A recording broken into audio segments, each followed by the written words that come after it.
आजच्या युगात आयफोन म्हणजे एक फोन न राहता एक स्टेटस सिम्बॉल म्हणजेच प्रतिष्ठेचे चिन्ह बनले आहे.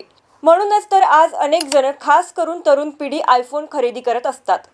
त्यात EMIच्या ऑप्शनमुळे असे महागडे फोन खरेदी करणे अजूनच सोपे झाले आहे. आयफोन ओळखला जातो तो त्याच्या दमदार कॅमेरा क्वालिटी आणि उत्तम सुरक्षिततेसाठी. मात्र आता परप्लेक्सिटीच्या CEOने आयफोन वापरकर्त्यांना सावध केले आहे. स्टार्टअप परप्लेक्सिटीचे CEO अरविंद श्रीनिवास यांनी आयफोन वापरकर्त्यांना इशारा दिला आहे. त्यांनी त्यांना ॲपल ॲप स्टोअरवर सूचीबद्ध असलेले कॉमेट ॲप डाउनलोड करू नका असे आवाहन केले आहे.